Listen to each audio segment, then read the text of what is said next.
Hello, ladies and gentlemen, apologies for the short break, but we are back with more Dota after an amazing finish to that previous series. We've got Final Tribe versus Espada, both duking it out. They want to go to Summit 9, that's right, because whoever wins the Summit Cup, Summit Cup? Sounds a much better name. Summer Cup gets to go to Summit 9, directly invited, and I'm buzzed. Are you ready for more action, Liz? Do you think we're going to get any big disconnects? I'm ready, man. Hopefully, we're gonna see a normal 5 versus 5 match this game, though. Define normal, like someone not disconnecting or odd plus 4 picks.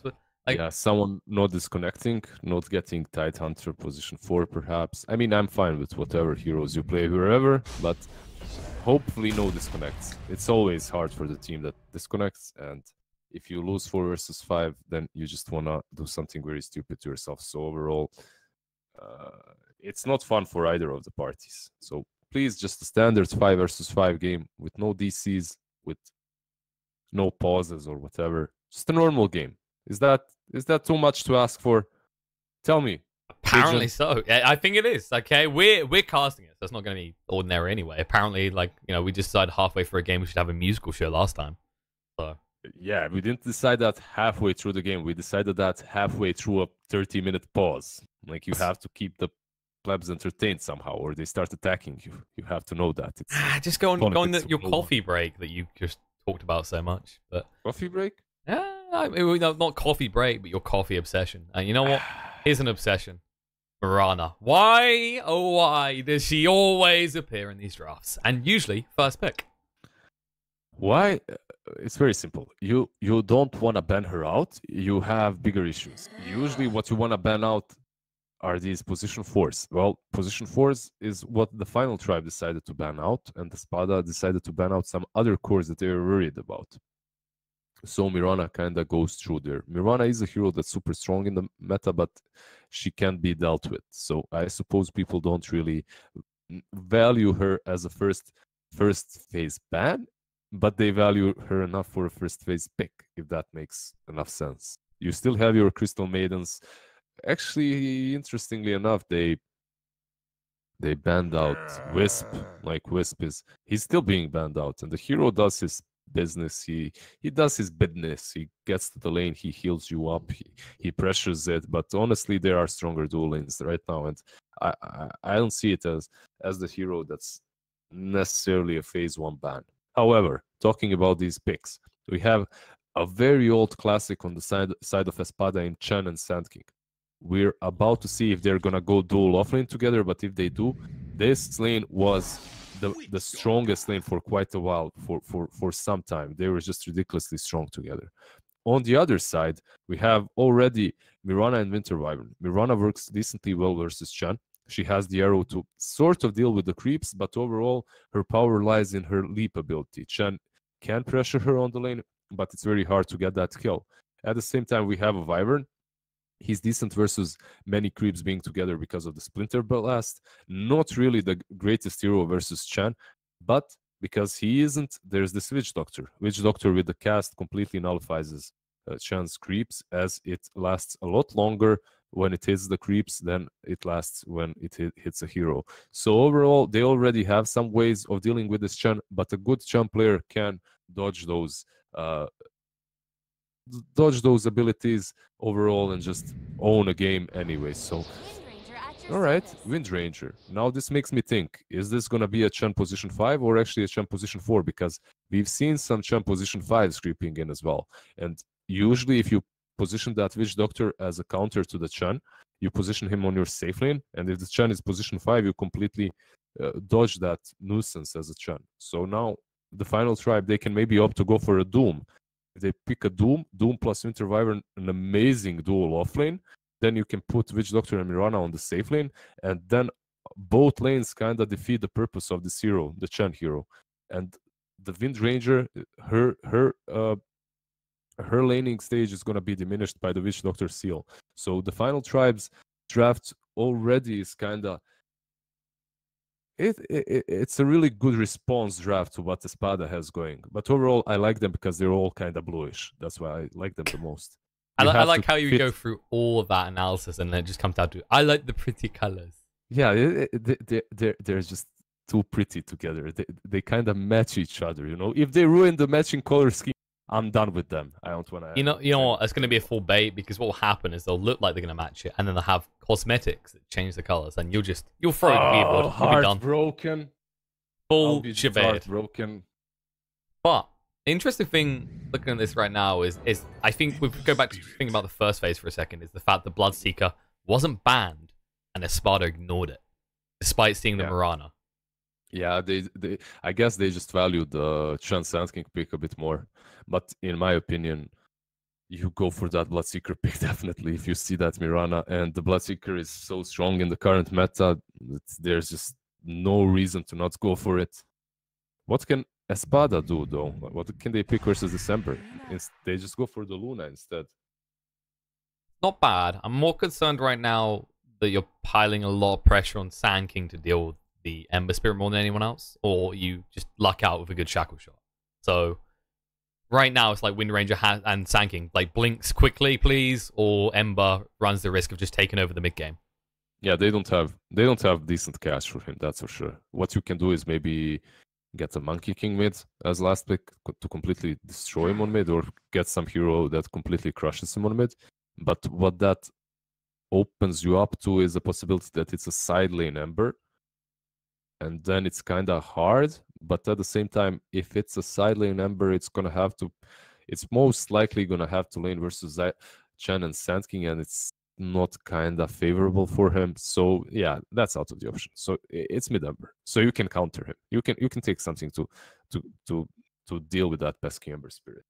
That's a fair way of looking at it, because even if you go for the slowly growing in desirability Sleight of Fist Searing Chains build, it's still not that effective against the Chen army. You'll still be chased down. So I think you're right. It has to be mid Ember here. Yeah. So I'm just very interested at what they decide to finish these drafts off with. So they ban out the PL. I can kind of see that.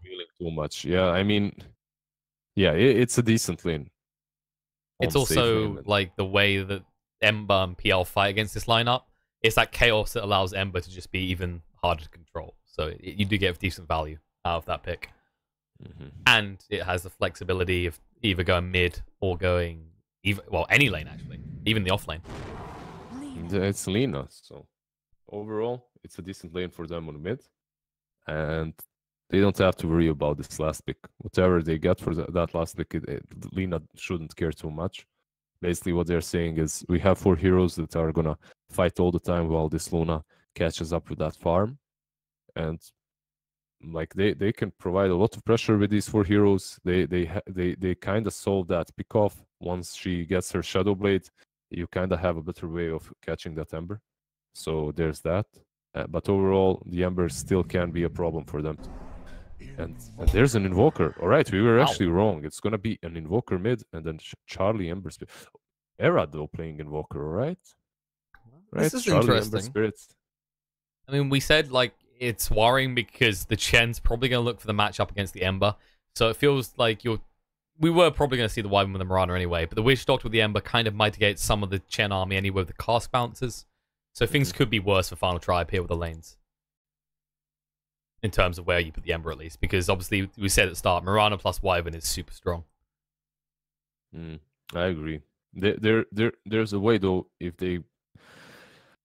I wonder if they go. I wonder if it's Quasvex or Exort Invoker. Like they don't really have a decent setup for this Invoker to be Exort. Even if he goes for that, it's kind of alright. But I'd like this Invoker to be Quasvex a lot more.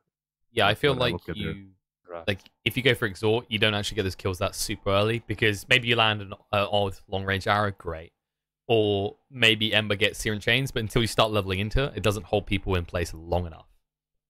And in fairness, they could use that control pretty well with Mirana arrows and the way Ember works in these team fights. I feel like Quasvex should be the way they go. Yeah, I just love the fact that they picked this Ember as fourth. So they had this, even if you counter the Ember, even if you get that monkey or whatever, they have they had the last pick to deal with that. I'm still worried about how their laning stage is gonna go. As we said, this Chen effect can be huge, or it can be non-existent if they lane properly against it. But it's harder to lane properly against it if you have a, let's see, is it a side lane? Yeah, it's a side lane Ember, so it kind of has to be a bit harder. Yeah. I feel like Invoke is just that type of hero. He needs levels. You can't really stick him in a dual lane. It used to be for a while. His presence in a dual lane was when he was a support. That was a long time ago. Yapsor Invoker, never forget. Like, he played it on 4 all the time. It was one of a kind. Position 4 Invoker on Yapsor. He actually won a lot of competitive games, and I think he was actually playing with Viha back then. I'm not certain. Yapsor's just one of those guys, though, right? It's a little bit like what we're talking about with the way they use Slayer and Vega. It's these crazy types of picks. Like, I think my favorite one I've ever watched from Yapsor was the Terrorblade support. Yeah, he has a lot of funky supports under his belt, definitely. He can pull out at any time. Almost like Slayer. I remember after that, like, loads of my pro friends were telling how all their friends were just asking them about that build. It's like, is Terrorblade viable as a support? It's like, yeah, anything is viable situationally. Like the typical answer you give to anyone. I mean, yeah, you can play anything if you're playing in a 4K or 5K pub. You can pick anything and still win. that's the problem. But it doesn't really work out in competitive games way too often. So that's a problem. Exactly. Anyway, looks like Espada went very deep. Misha, this is the typical safe ward place we see. Just come around the back here. Yeah, you plant it from the high ground. It's very unlikely that it's going to be devoured. Possible, but unlikely.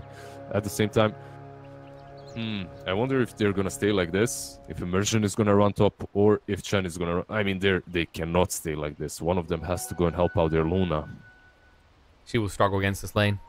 Luna is very much like Murano in that they do a lot of damage, but they really can't take a beating in return. Yeah, and it's Windrunner. She's just going to port back top. So that port already... I mean, it's not really the best thing.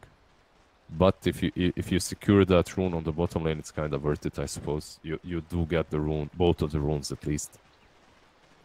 But we have an old classic, Chen plus Sand King, and an old, well, this is actually a pretty new thing, having the Ember on the side lane like this. It always was an option, but instantly that Flame Guard is out. Yeah, typically Embers just use it straight away to try and enable themselves to get this early last hits, but not exactly the lane to be able to do that against, really. Yeah, like this first wave, he's already being pressured quite a lot. Strike. But yeah, but the thing here is though, like they can do a lot on level 1 because of the Witch Doctor's Voodoo Restoration. And after they get level 2, if it's at the same time that Hanskin gets his level 2, he's gonna be able to just use his cask to get rid of the creep. Well, not to get rid of the creeps, but to slow them down enough so that they don't provide, like, so that they aren't really dangerous. It's true. He just needs to make sure the clarities don't get cancelled, so he can keep using the Voodoo Restoration. But Misha already incepting the wave, looking to contest with him. Yeah, but overall, BZZ is gonna be able to farm here for now, at least. So this lane is gonna just be a stalemate, in my opinion, for now. There is a level 2 on Misha. He's gonna give these creeps to BCC and just walk away. And get some creeps. He'd actually block their own camp to ensure that Misha wouldn't have an easy lane harassing them out here. So you will have to go hunting deep. He did devour it, so he's gonna get that. But overall, the problem is when you're a Chen, you don't wanna... He got a bit lucky. He got a Setar.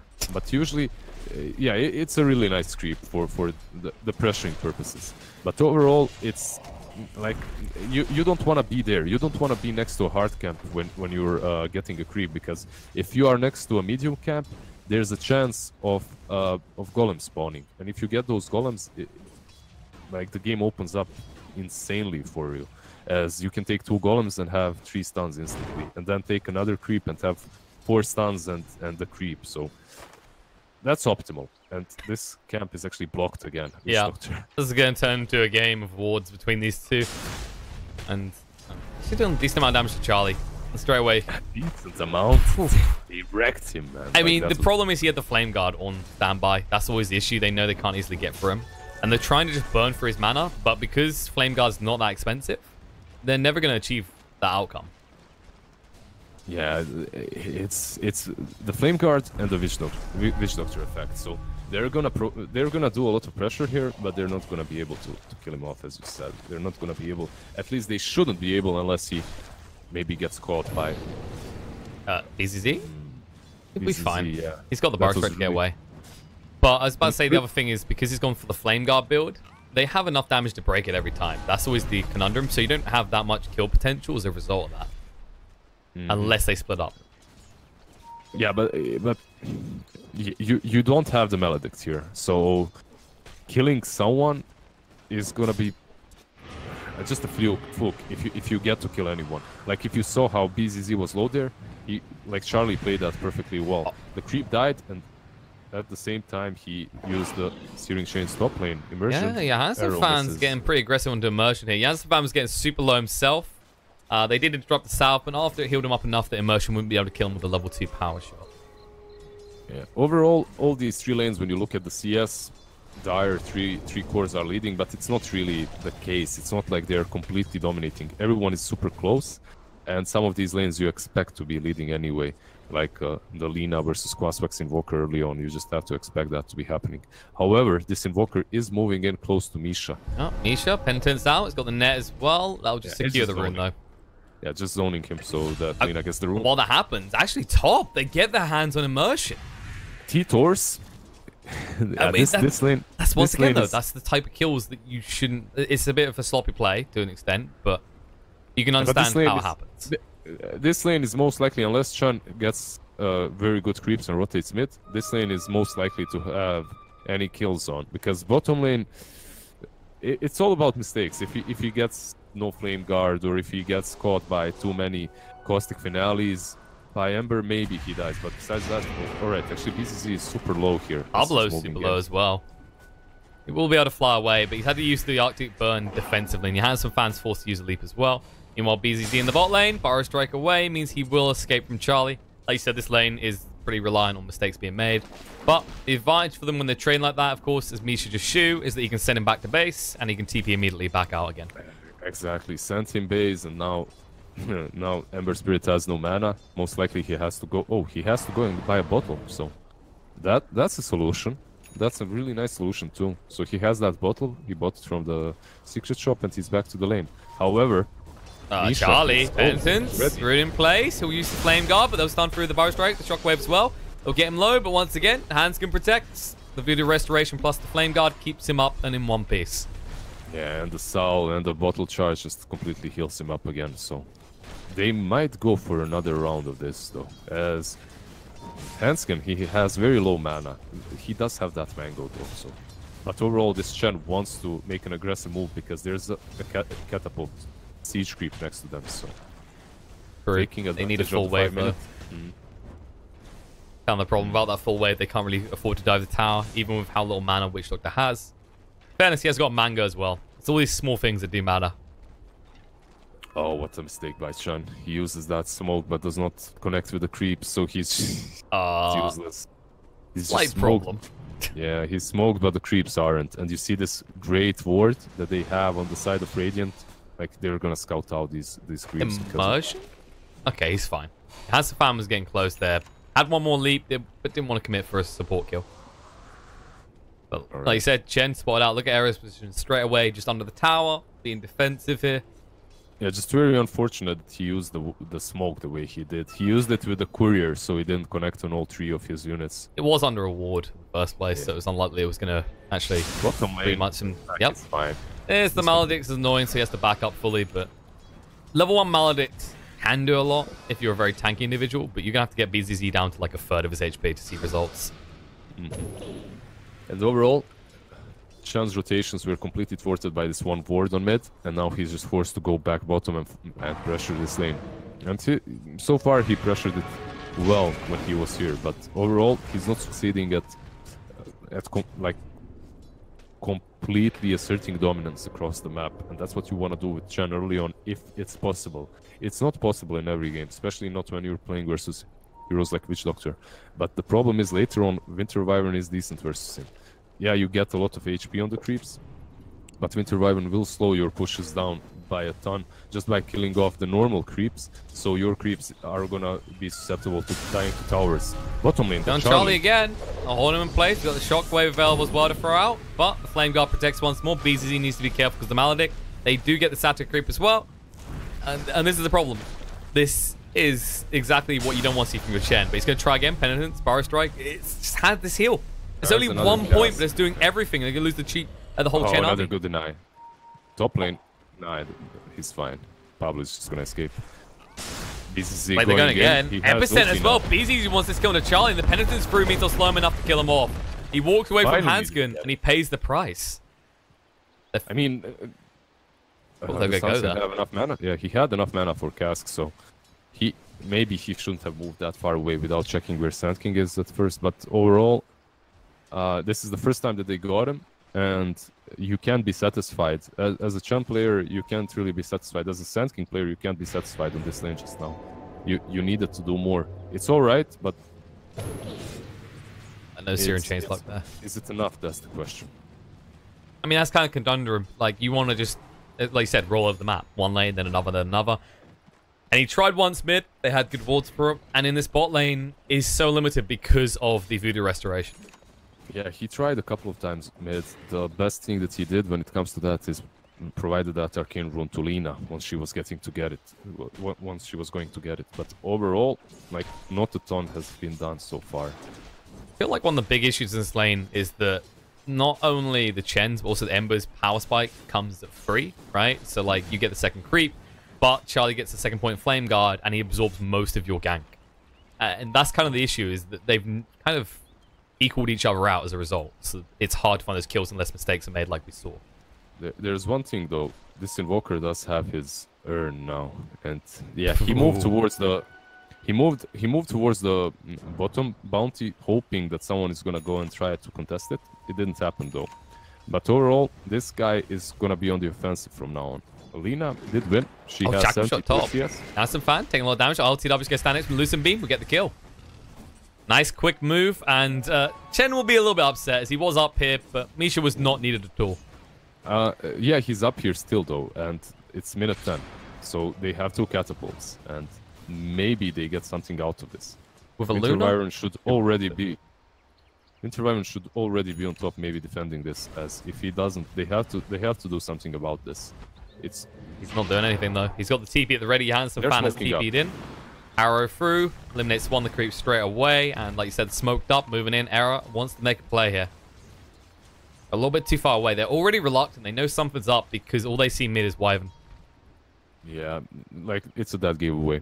If the position 4 is just defending the mid on its own, and you don't see the carry, like, and you don't see their mids, a mid that's not supposed to be farming, but to be Pablo supposed to be just gave himself his way. Okay, he'll be fine. It's fine. BZZ, he wanted that kill so bad. The problem is you just freed up the bot lane, and Charlie's already cut Misha is dead. Misha falls here. Misha is dead. And his creep arm is going to fall as well. That's the bigger deal once again. Like, he'll keep the catapult alive, but looks like... Nope, arrow through. Bottom. Nah, she's fine. Yeah, they got his creeps. They got him, but that's... yeah, it's position 4 Chen, so it's kind of alright for them. But overall, it's very good for them. They got the Chen and they defended tier 1. And Invoker has that earn charges, so he can go and maybe get a kill off on a Nyx with a cold snap. Let's see what happens, because Charlie can... okay, Lina is smart enough. He just goes back. He's up. He knows their tricks, man. He understands what's happening. Or does he? He's Arrow. Invisible going to be picked up by Nick, so Arrow won't be able to get it. They need to try and make a move. I feel like Arrow spent a lot of time out of the lane. Because of this build, he feels like he can get these kills so early. But as a result, he's fallen behind. I mean, look at the net worth distance now. 1,400 gold lead over the Invoker for Nyx. Yeah, he has to be doing this, though. Like, he's their mid-game catalyst. Like, he's the guy that, let's say, goes around and makes stuff happen for them. He's the guy that carries them. Like, Ember is strong, too. Like, he is level 8. I was about to say, you say about Ember. He's moving in. Remnant across. We'll see Hanskin. Will jump straight in. The Eclipse comes out. LTW trying to do enough damage. Hanskin will fall in return, but... He gets Hanskin. Exactly. He gets Hanskin, but you at least drop him, and you might look to push in now. You've got Pablo ready with a Split Blast to just burst down the waves. At the same time, though, bottom lane is being pressured hard, and your tier 1, you might just trade here. So that's not really great, but you got their carry. So in that aspect, you're satisfied. In that aspect, you're definitely satisfied. The moment Espada actually peaks is once this Luna gets her BKB. And after that, I mean, it's a long way from now, but after that, the game is gonna change. But up until that point, I have a feeling that TFT might take over if Invoker makes good rotations. So far, they haven't really... Like, he just got the Chen and his army. But if he gets a few more of those good rotations, he might take over the game. Speaking of that, Chen, that's smoked Can. up. That's Can. Can. Oh no, it didn't connect. Hanskin. No, he saw them. He pinged out straight away. So despite no scan connecting, they still know us up. And Error. Uh-oh. Fire strike. This epicenter straight away. They saw him. The power shot through. Error's going to get low and should pop here. The tornado will not protect him. And they can now push on this tier 2. There's enough heroes here. Yeah, we talked about his rotations and how important they're going to be. This is very bad for them. Like, I can't even emphasize how bad it's... Instead, they're the ones who get rotated on. And then, like you said, Error's going to be this playmaker, essentially, for them. Yeah. It's basically the hero that wants to do stuff. He wants to make space for his team, but not this kind of space. Not your classic pub. Hey, guys, I found them kind of a space. He wants to be getting those pick-offs. He wants to be finding this Luna when she's off alone somewhere just farming. Don't know about Luna, but Alina is on the prowl with an Invis rune. But Charlie going pretty deep to get away from any threats. The other thing I was going to say, especially in regards to that, is usually when we see this quick push for a tier 2, it cripples a team very hard because suddenly the cores can't farm. Yeah, and suddenly this whole map around the tier 1 is also open. I was going to say, the thing though with Charlie though is this type of hero spends more time in lanes pushing anyway, and he has the remnants to be safe with.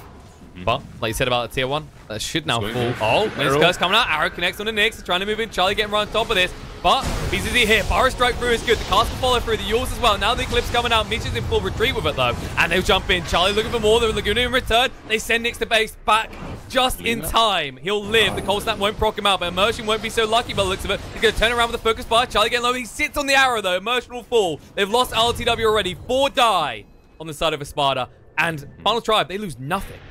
Talking about Winter Wyvern, like he just had finished his Lance. This isn't something that you would usually see. Like this fight, there's no way he connects so fast that he uses that ultimate in such a good way.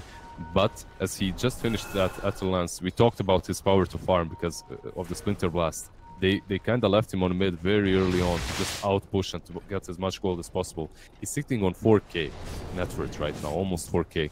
And this guy with the Lance just won them that fight. Like, he's like, let's look at it this way. We talked about his interactions with Chen, that he's not really like with Splinter Blast. You can deal with the creeps surrounding the Chen army, but not really with the Chen army, not in a great way. Meanwhile, they jump LTW again. Charlie, super aggressive, and it pays off. BZZ will at least find Hanskin in return.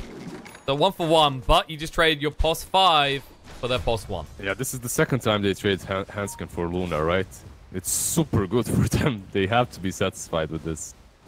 What's interesting though, every time Witch Doctor gave more gold because of the way the bounty works right now.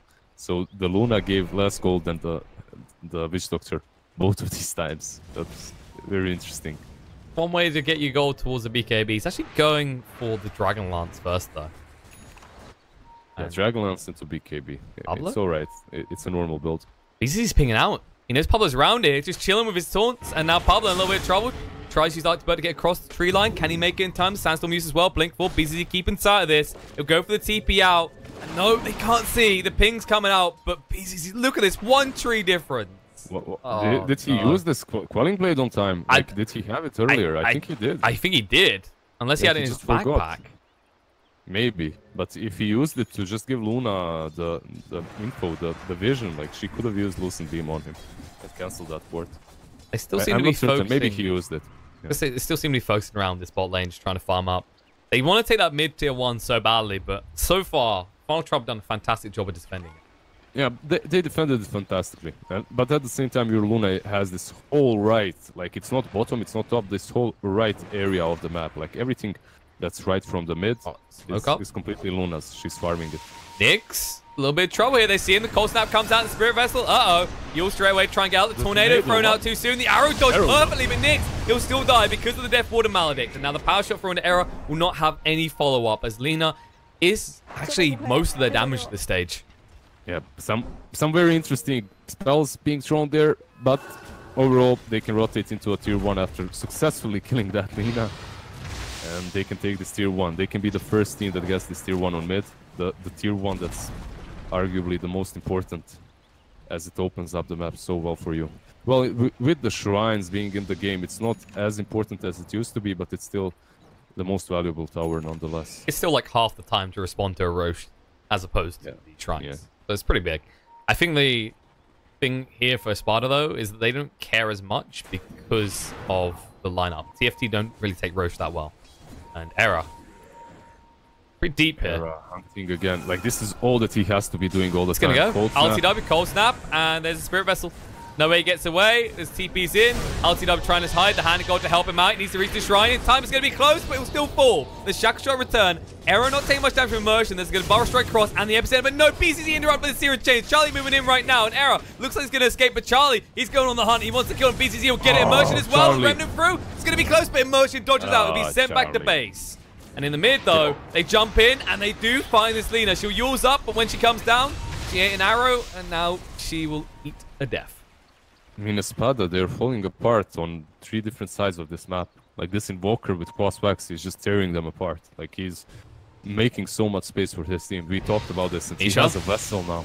Era, tornado out. They're waiting for Chen to come down. Oh, no, the stomp. Oh, the stomp. Misha protects himself, but his army won't be so lucky. The Splinter Blast slows them down, and they get cleaned up. Rip creeps. That's like, and I always say this because it's so true. Like, I used to play Chen a decent amount. You actually hate your creeps dying more than you, because what's your next 2 minutes? Finding those creeps again. Yeah, you're just running around getting creeps. And the window of like where you have this huge impact as Chen is starting to pass. That's the biggest concern. I'm trying to stop myself from talking about Chen, as I have like 300. I mean, we nerdgasmed a lot in the laning phase on it, right? Like, but it's fair that we brush over that. The reason you don't even want to talk about him much right now is he can't do much now. That window where he just takes over the game is starting to just close. Yeah, definitely. He has that medallion. He kind of helps them out if they decide to go for Roche, but besides that, he doesn't do a lot. Like, what he can do is take these creeps and try to split with them. Charlie's going in. Pablo's here as well. RTW's go for the Eclipse. A Shackle Shot as well. Charlie in a little bit of trouble, but the Wind's Curse comes out. That will secure the retreat. The Sunstrike, RTW. Oh no, he's fine. We've got to remember, this is not an Exhort build. It's a level 1 Sunstrike. Now they'll go in. Speaking of the Invoker himself, the arrow won't connect on BCZ. Dodge out, Shackle Shot on the Giant Savannah in the meantime. And looks like RTW's on his way down. BCZ will be able to live. The Maledict's going to do a lot of damage, so he doesn't want to go back in. But Giant Savannah, 2 leaps, and he is out. Is he? Epicenter for Hanskin here. He'll get it out in time. The cast thrown out after the Death Ward as well. BCZ will be fine, though. The power shot through from Immersion to clean up the kill. And in the mid lane, the ping's coming out. Charlie wants to go hunt. He has no remnants to work with, though. Oh, just out of range from the Slide Fist. But Era, he's still chasing. Is he gonna be Misha. Not like this, surely. Era? He doesn't want to reveal. He doesn't want to reveal for it. He knows they're nearby because they just took that fight bot. Yeah, there's a blink on Sand King, and he's kind of close, just next to that shrine. So he didn't have the blink, like it was on cooldown, but Era couldn't know that, so he decides not to. But if he wanted to, that shrine would have been such an easy kill for him. Cold snap into Vessel, and he's pretty much dead with 1 or 2 right clicks the most. And the mid town did get denied, so it sort of opens up the map for Espada, but at the same time, at this stage in the game, that gold is so damn important. We said the game changes when Luna gets a BKB, and she's still some way off it. Yeah, she's quite a long way away, actually. She can only maybe get the Nogorax right now, sitting on 1500 gold. She has buyback though, so she's saving it for now. Not really the best timing to use that buyback, even if things go south. You don't really wanna. They just lost another tower. Oh, where's Curse coming out to catch him? Nick's held in place. They do glyph the tower. Nice. You also dodge out the damage from the EMP. So they will get the deny, or will they? Nope. Yes, a fan. Nope. You sneaky devil. Comes in the last second and does get the final hit. But they blink forward. Barrow Strike hits. BCC. Cold Snap in return. The Spirit Vessel, he needs to be careful. The dust comes out. Charlie looking to go back in. The Searing Chains connects on the Nyx, and they'll move in, forcing out the BKB. The Shackle Shot lands on the Answer Fan in return. Emerging going all this with Focus Fire. Is it good enough? The Tornado through it won't protect. The Burrow Strike does the initial damage required to finish off the kill. But, I mean, that's still your BKB, your 10-second BKB for that. And you commit a lot more. And in bot, LTW. Anskin actually dies, but LTW held in the corner. Clips comes out. Charlie doesn't even care. He says, I'll tank this happily. Let's go. And they'll be able to get the kill. Cold Snap to ensure that Charlie does not fall. A little bit closer than he'd hoped.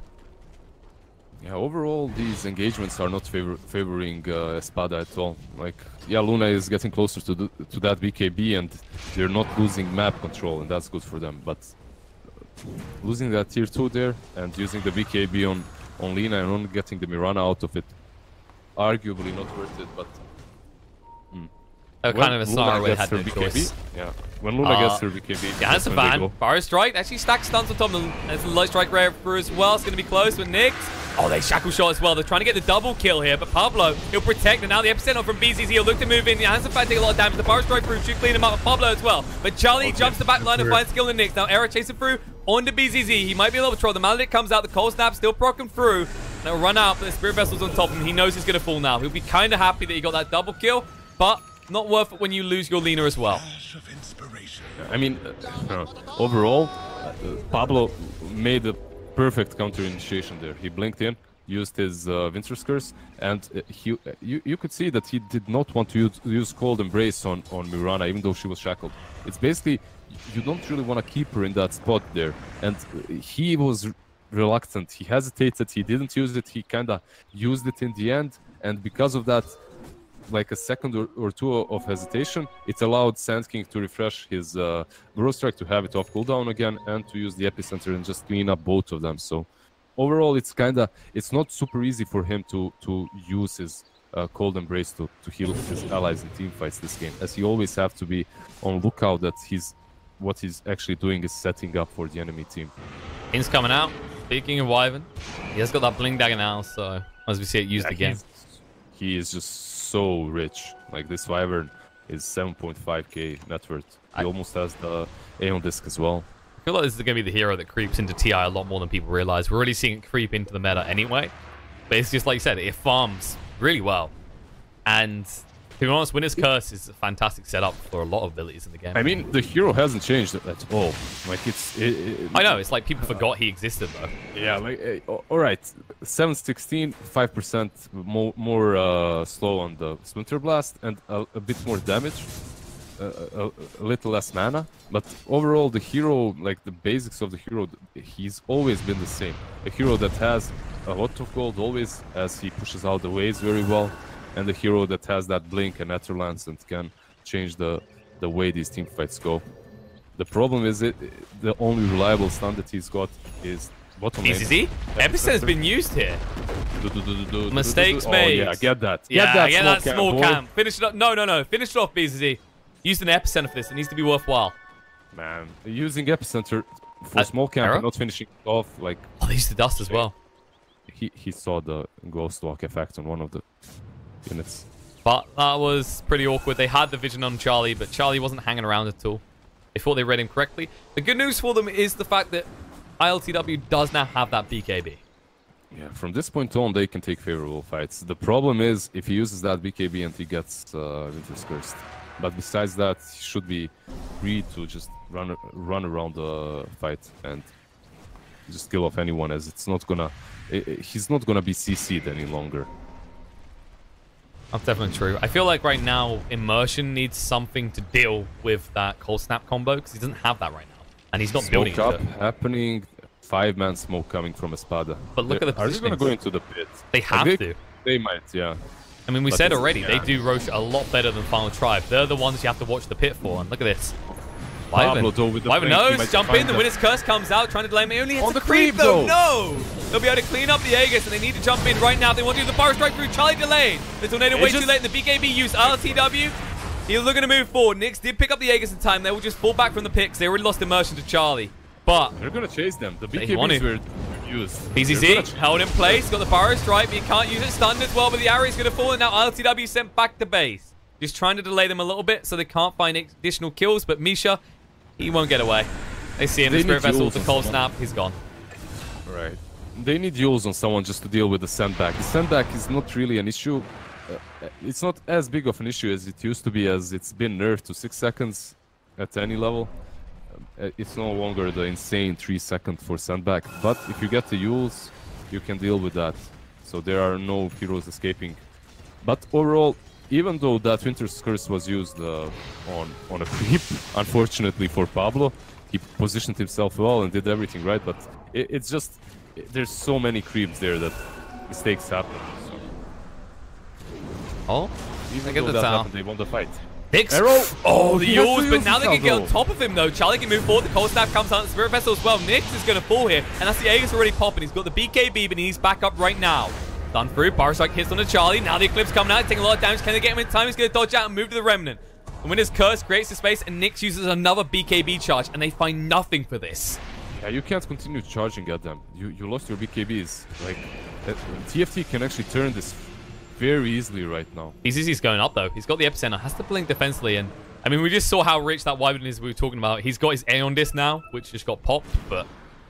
Arrow again? Arrow. Nope, not going to connect. Yeah, that arrow shouldn't have connected in the first place. Nix just got hit. It was a straightforward arrow, and he didn't get hit, but he had to use his Yules or he would have, because he didn't move on time. But they had full vision. That was the concern. Yeah, he must have been distracted in some way. Yeah, he had the ward right there, so... I'd say it's even worth like using a BKB as opposed to Yules, because then you can retreat. Hanskin will... No, he's got drums. He's got drums. He's going to run away. Gonna try and hide. Cast bounces out. Can he TP? Can he team in time? Oh, the Power Strike. Oh, and they use him as well. He's gonna fall. It was close though. Brave Witch Doctor died for the wards. He'll feel it was worthwhile. But it's not enough to really feel like you're getting value right now on the side of Espada. You pick off a support, but look at the way they're clustered right now. They can't really afford to split up against this Ember and Invoker. The problem is, we talked about their BKBs, how important they're gonna be, and these BKBs just got kited out so well so far. So they were not able to take these fights in a favorable way, like with the first 10 seconds BKBs.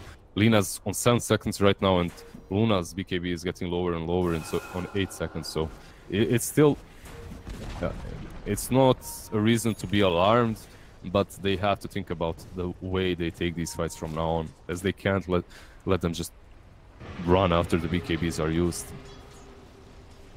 True, and it might be a 5k net worth lead. The good news for Espada is that is shared in this Wyvern, who's going to die. Wyvern, that's... Yeah, he throws out the Winter's Curse as well. But that's what I was about to say, is like, he's got a lot of money, so when they find kills like that, they get a lot more out of it than you think. Yeah, your position 3 just got almost 400 gold for Winter Wyvern, so it's quite a lot indeed. I'll push on the tip in the ball. One of the ways that you deal with people kiting you all the time is just not taking fights anywhere else but next to objectives. So if they want to flee, go, run to your base, I'm going to take your objective. I'm going to take your towers, and then I'm going to take your axes. If you want to dodge me into the fountain, just go and do it. I don't care. But that's what Spada's doing. It's very smart here. They have a DD as well, which means they've got the tier 2 already. They'll get another tier 2 top. They need to get back. The electricity on the catapult, man, on the siege creep. So much Charlie's deep. Epicenter from BZZ jumping in. They pop the linkers and the bar strike through. Charlie's going to be close to die. The shackle shot ensures it. They'll be able to get the catapults, but they lose their tier 3, which is problematic because now, next time you want to go to Roche, there's a likelihood that they'll just take your shrines before you're ready. I mean, kind of an interesting play from Charlie. I don't think he needed to be there, but at the same time, he's feeling very bold as he has the fear and blink. So he basically thinks that it's very unlikely that he's gonna fall, so he's just tanking the creeps while his creeps take the tower. He did get punished that time, and I doubt that he's gonna do a similar thing this game again. I feel like he made the right itemization this game, though. Like Lincoln's over Aeon Disc, for example. Yeah, I agree. I agree with the itemization. It's all right. He just got caught by BZZs. I guess, did he get impaled first or forced? I guess he got forced. He got forced off, and then the bar strike straight through, which gave time for Merchant to get the shackle shot on target. Yeah, and the shackle as well. So. And now they smoke. What are they looking for here? They want to go for Mirana. Focus a little bit harder to find, but he has a Hannesson fan. Decent amount of gold on him. Moving right focus. now. Yule's coming out. Nyx, light strike array. Oh no! They mistime it. He leaps away. He dodges both their stuns. The shackle shot will not connect either. Will leap once more. And Era's around the back right now. They're going to jump in. Charlie goes straight on top of motion. The arrow connects as well. He's going to fall. And now Nyx needs to get out. He's slowed up. They're looking to cross on the other side though. Misha in a little bit of trouble. At least sends BZZ back to base, but he will fall in return. Nyx forced to use the BKB. Going to go for the TP out instantly. It's running out. It's running out. Oh, they don't get it. Like good. And LTW just farming in the meantime, at least capitalizing on the fact that no one's coming to stop him from invading the enemy jungle for gold. They're just creating space. Good job, guys. Go create some more space. I mean, in fairness, his net worth, the rise rate on this it's interesting. Compared to a few minutes ago, he's starting to pull ahead. Yeah, it is a Luna, though. Don't get too excited. The Luna should be ahead. It is the way the hero is. Like, she even had ancient stacks made for her, so she should be ahead. She's been spoiled. This game. BZZ. Arrow. Oh no, he force-staffed, but he still gets hit. Looks like he went to the Prometheus school of running away from things, because that is not what he was intending to do. Hey, that's rough as well, like getting picked off like that. We just said LTW's got all the places he can farm, but straight away TFT say, okay, don't feel safe. It's space, man. It's space. It's space. He's still got that right side of the map we were talking about. He's had it since the start. With this war, they just spotted Luna by an Eagle Song, and that should give them some sort of a hint that she has no buyback. So maybe take a fight around right now. If you get that Luna, they can push high ground. It's kind of a long shot, but it's possible. They're setting up for Roche, actually, because they nurse up soon.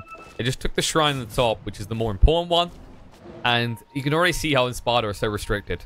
Like, you could actually just look at Luna's heat map for the last 2 minutes to know and understand where most of the team's going to be, which is the bottom right of the map. Yeah, bottom right is where she's been for quite a long while. She's been lost. The team has been taking some actions without her, to almost no success though.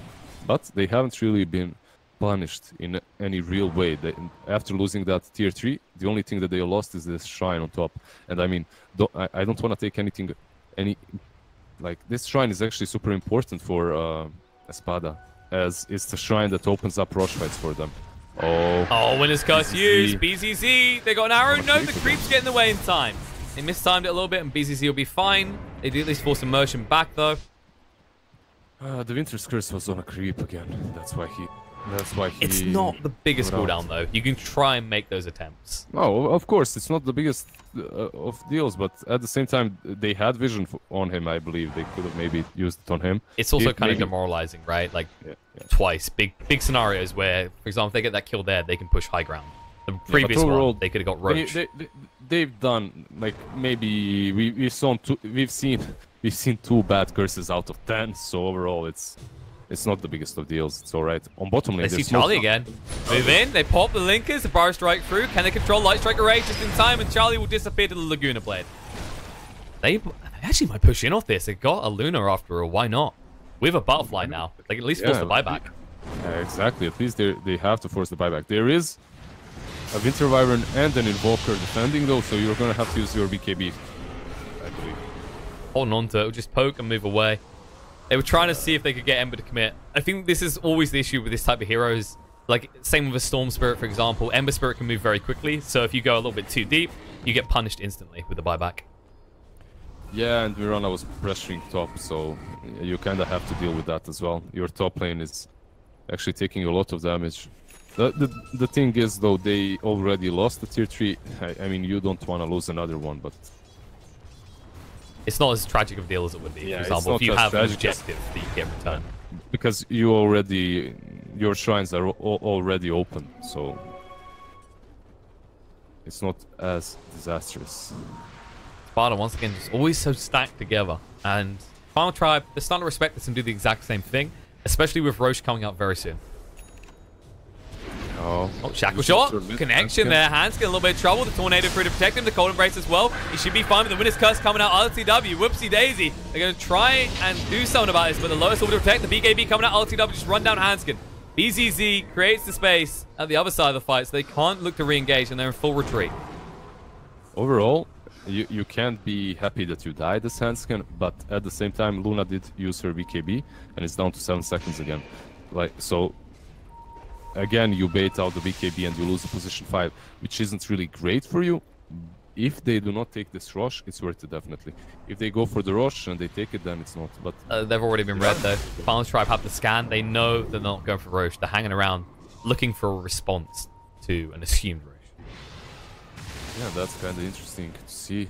There's no Winter's Curse, and this Wind Ranger might just run into Pablo. Fire Strike comes through. He was under the ward, and now they're moving forward. The Shack Shot on the other side of the fight to control Pablo, but now the BKB coming up from the Amspan needs to move away as Nix hits hard. The MP and Tornado create the space they need, but Pablo won't be so lucky. Cold Embrace is up to buy a bit of time, but he knows he's going to die. Yeah, so Pablo kind of pays the price there.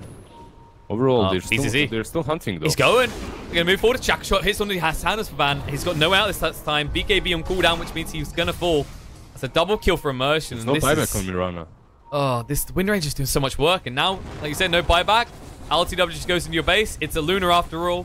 You'll glyph to buy some time, but he's feeling pretty confident. He's forced to buy back, and you leave. After the buyback, you just fall back. Perhaps go for that rush now. It's very unlikely that they're gonna try to push even when Mirana is dead. You don't know if she has a buyback or not, and it's super hard to push versus Winter Wyvern. One of those heroes that just makes it so hard. This Wyvern has an ultimate orb, is going to buy a Hex very soon, so this is one rich guy, man. Plus that 90 gold per minute. Oh, smoke up into the pit. Oh, there they go. They've had enough of this. They just want to get the Aegis, and then they know they can go high ground. Saw this move again. It backfired the last time. I wonder what's going to happen this time. Oh, look at the smoke position of BZZ, though. He's ready to intercept anyone who comes by. Oh, the Sunstrike. Pablo is not really close enough this time. It's perfect position, actually, from Immersion and BZZ there. They had both of the high ground areas covered. There was no easy way that Final Tribe get into the pit. Yeah, just perfect positioning. Pablo tried to wrap around, but he was way too late. It wasn't an actual possibility there. And any push attempt top will be stopped because guess what? Lunar Illusions are here. Yeah, so we have a Cheese and Aegis this time, and yeah, overall things are starting to look a little bit scary for the Final Tribe. The Frozen Throne. Frozen Throne. That's a little bit different, yeah. But I get where you go. Man. Team Fortress 2? Plays the 2 with a T. TFT can mean anything, man. Alright. But LTW's already slowing down their push. Like, he's already cut the creep wave. And they've got mid pushing in. And the problem is, you can't really trade effectively against a Lunar at this stage. Anscan, rip. Yep, Banson's gone. They find him. Nix moves across to a DD as well. That is a horrifying sight. And Yahansafan. Oh, no, Shiva's. Oh, yes, Yahansafan. Wow, barely misses him. Or are they searching in a different direction? He sidestepped the perfect timing to just make sure he didn't get clipped. They need to defend. Lina still used the Light Striker rate. Winner's Curse. Immersion just got melted by LTW. That's problematic. And that does actually create a lot of space because he's dead for a long time and they won't want to push high ground without him. 700 gold going away of Winter Wyvern again. Like he needs more money at this point. Come on. He actually, like, look at it right now. He has more money than Immersion. By a landslide. He has more gold than the Sand King, man. In the offlane Sand King of the enemy team. Almost as much gold as his offlaner. I mean, what a hero, man. What a hero. It's reasonable that he gets a gold talent as well, right? Totally reasonable at level 10. We're gonna see one of those games, though, man. Are you ready? Are you ready for the 40 minutes of Invoker defending the high ground? It's gonna be actually more brutal than that when you think about it. Like, why even at level 25? You go for the Spinner Blast. Ember with the Rapier or two. Let's go. I'm ready, man. I'm ready. I mean, is he gonna go? He's got True Strike. He might be going for the double Sleight of Fist. In this type of game, I think you have to. You can't go too deep. Is he gonna get caught again? Oh no, he gets this time. He reacts. BCC was a little bit too far away and it was daytime. Overall, yeah, unless you're super close to him, he definitely has enough time to react and he shouldn't be caught. It's just using the Aegis to create this kind of buffer zone where Final Tribe can't leave their base. Yeah, basically, these wards coming from Espada are just perfect. If you see one ward on one cliff, the other on the other, like, the Final Tribe, they know where the wards are, but what can you do about it? The only thing that you can do right now is maybe do exactly this. Use the Mirana's ult and move out, try to get a pick off. But is it really smart? You're gonna run into an Aegis Luna and the cheese on Lina. I don't think so. So just wait, guys, wait. Just defend. That Luna is a Just horror defend. story now, though.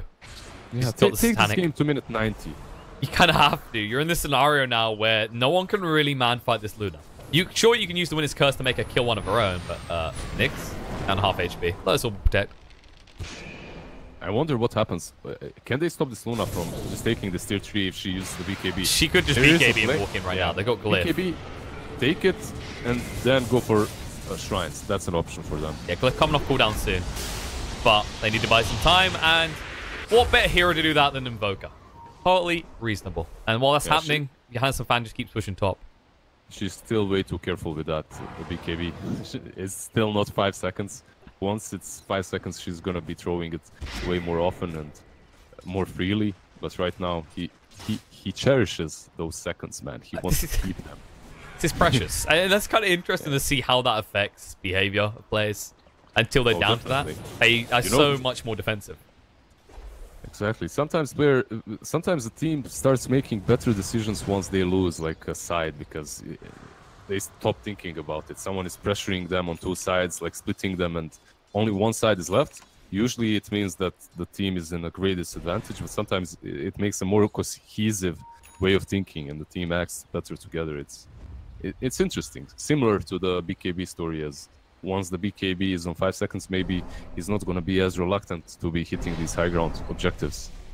Kind of interesting. He is right now. And like, I think the best way to reflect on that is how they behave at 10 seconds. It's like they don't get nothing. Top. Epicenter comes out. Johansson fan disappears. Nice shackle shot. But I was about to say, like, when you have the 10-second BKB and you BKB and you can't find any kills, you chase deeper and you die. It's kind of the reverse just of demoralizing. Yeah.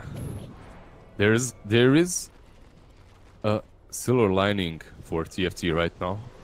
Mirana did die, but Luna did lose her Aegis, so they did buy them some time. But at that time, Lina and Luna were not just sitting. BCC? They're so close here. Nyx is going to spot them as well. The double power strike, the light strike array as well. The Ondius gets proc, but they've already lost Hanskin, and Pablo has no way out. There's a big crit. And that's an interesting attempt, but guess what? They have a Lotus Orb. They have to, because Luna's in their base. LTW, they force the glyph. We'll just back away again. Knowing that he forced a lot of money out of them again. Look at the lead now. 15,000 net worth lead in favor of Espada. Yeah, Luna finished her Scuddy as well. All that time, while they had Aegis, they weren't really doing nothing. They just choked them out and farmed everything. So Immersion. Shackle shot on his hands fan here. Moving across now. Misha's trying to get close enough to Glimmer Cape. Will protect them, but BCC's here as well. They could look to go on this. Thinks about it. Power strike through. Ansky gets connected onto Lotus Orb instantly, so BCC can move away from the Sleight Fist. But need to be careful here. They are poking and prodding, looking for that entrance skill, but okay, they barricaded the entrance. Era puts down the ice wall. So, okay, we'll just go bot instead then. Why not? The Luna is reluctant right now. We said, it's that BKB again. You're still on 7 seconds. You don't want to commit too heavily. I mean, most likely what they want to do is get another pick-off if possible. That's it. Oh, Luna is actually on top lane. Yep, split pushing. It's mid is quite the pain in the arse. They're going in LTW. Mantis just walks away. You could go in, just go and poke that tower. Do it, because in the bot lane, they've already taken the tower, and Nyx is working on these racks now. Tornado coming in, EMP as well. Got BKB, will actually use it. Nyx goes back in, the pings come out, but now they can't approach him. BZC, the Maledict, about to run out. I mean, on the top, LTW commits his own BKB finally, just so he can get these sets of racks. And they lose both sides, yeah.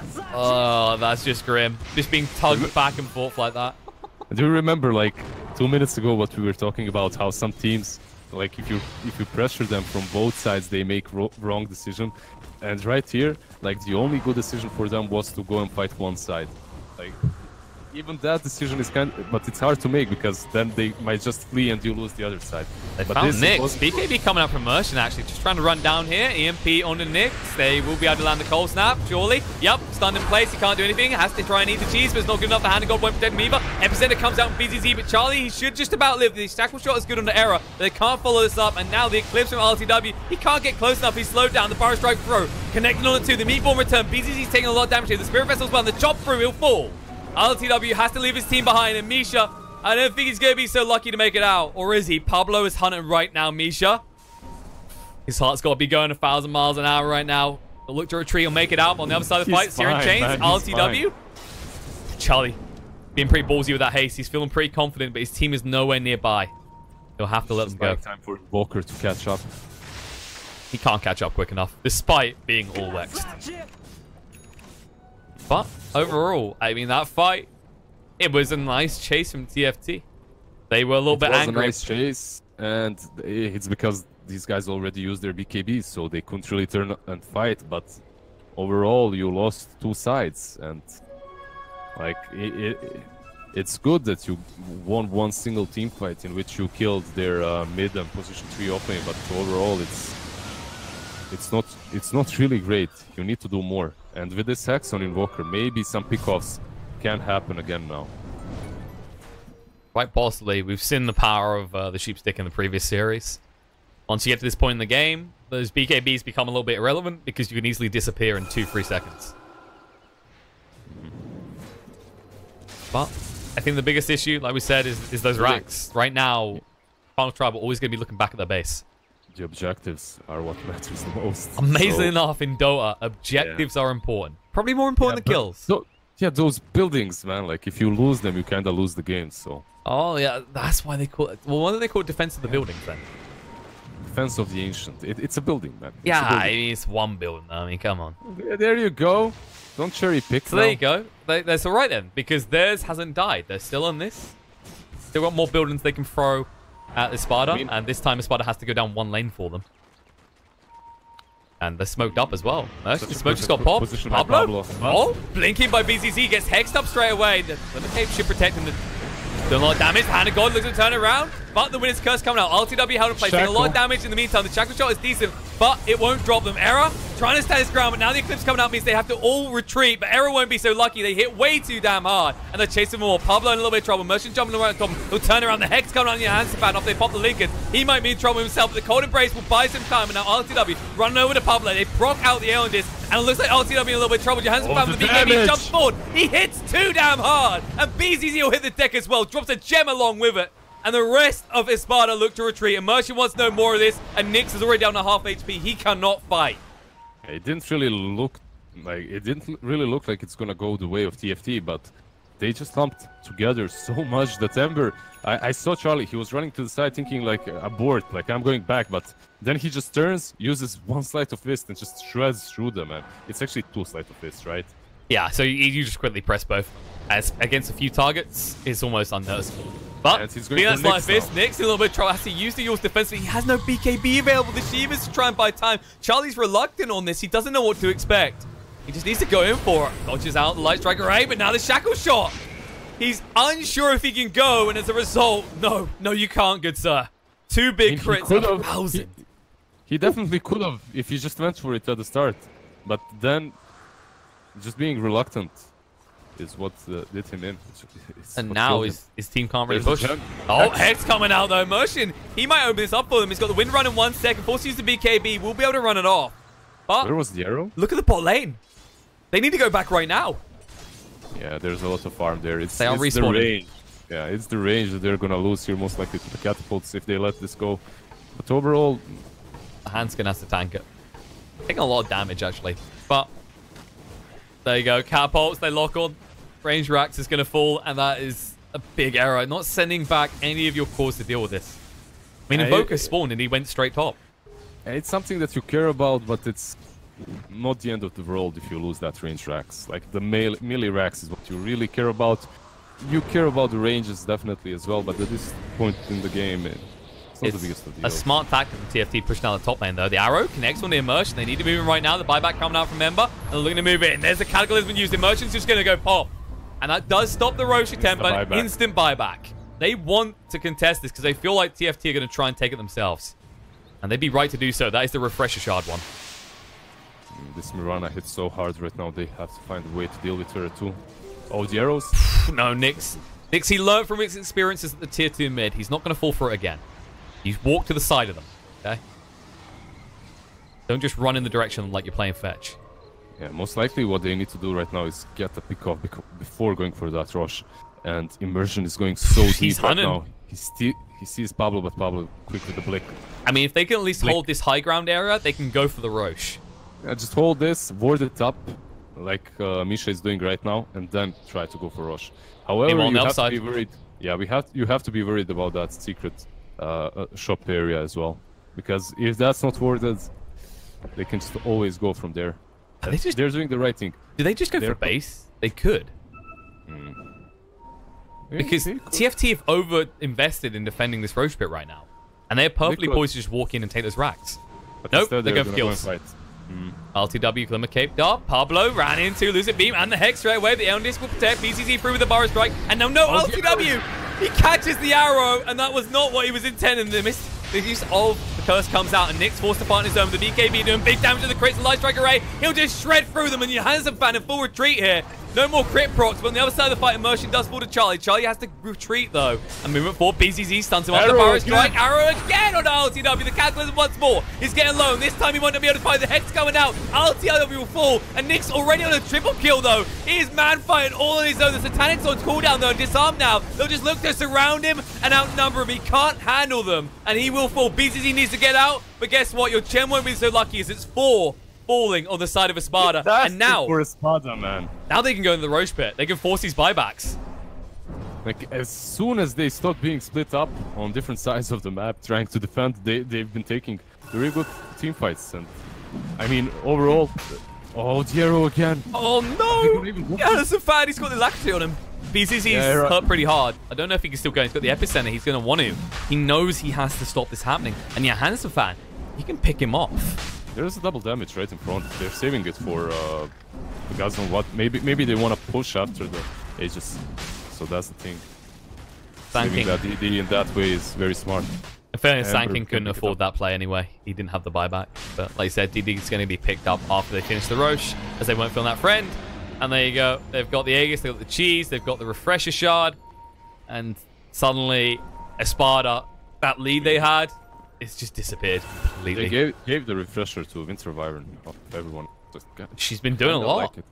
Yeah, I mean, I'd like it on Invoker too, double BKB, double Hex. And that was my fault, because then you got the double Death and Blast as well, which is huge at this point. On him. I'd rather give it to Invoker, but I can see Winter Wyvern's Curse doing a lot too. And it's a double Hex. I mean, it's kind of also putting too much in one bag, right? Because you've already got the Aegis on Era as well.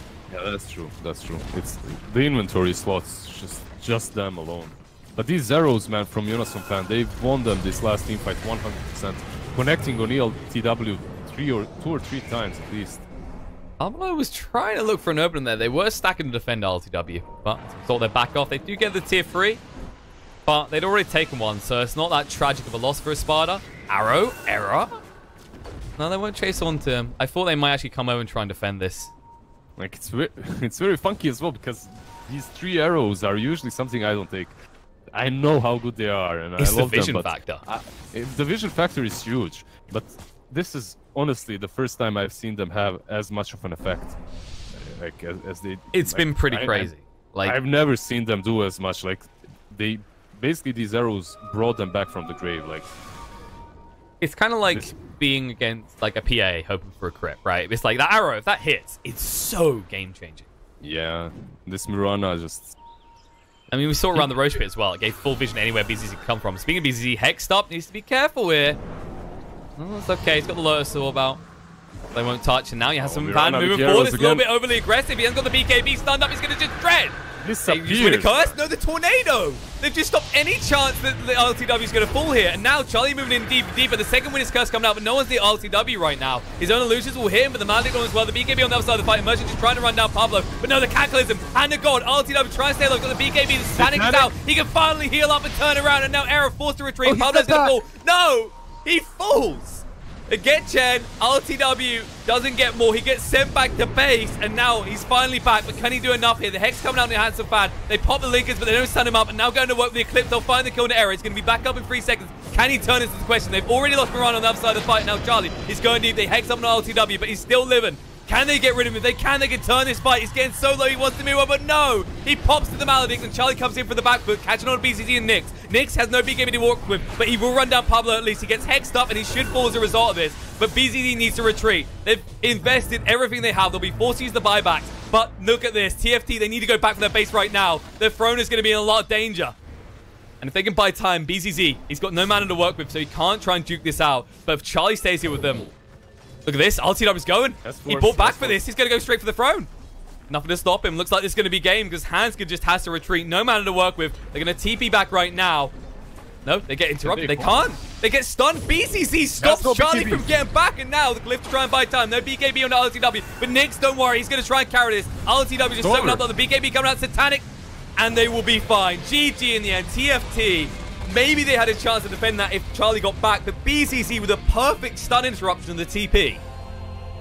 It's the great play in the end by BCC, and also Mirana walking uphill like that, just disappearing, being killed even with the buyback. And then that refresher shard that we talked about, it didn't really do a whole lot, did it? Especially as the tornado was mistimed, connected after the Winter's Curse, so that the Winter's Curse didn't do anything at all because they were all in the air. Very unfortunate last team fight for the final tribe, and they actually played out of their mind. Like, this late game was super fun to watch. I definitely agree. It looked like they could have easily taken that, but in the end, Espada, they forced Final Tribe to invest so much just to kill LTW. That send back looked like a huge mistake at first from Misha, but with the boots of travel, it just didn't matter. He got back in the fight, and it was like the fight was reset in his favor. Yeah, that's true, but at the same time, he was hitting them with Skadi, slowing them down, and also he had Satanic on him, so he might have gotten a kill or two there if he wasn't sent back. But I can understand definitely why he was sent back, because he was almost dead. It was so close. So when he was being sent back, Misha couldn't have really seen the future that he's going to be able to pop that BKB and Satanic, because there are so many ways of controlling him. He wasn't sure which ones were used, which ones weren't. It was understandable. Proven to be that has proven to be a crazy day of fights. Yeah, so far these games have been so good. All of these games have been insanely good. A pleasure to watch Dota today. Well, there's more action to come. Don't worry, Liz. It might only be 2 series a day, but it's already feeling like we're being spoiled. Let's see if we will get a best of 3, or if Espada will dominate this series and take it 2-0. Stay tuned, guys. We'll be back in a few minutes.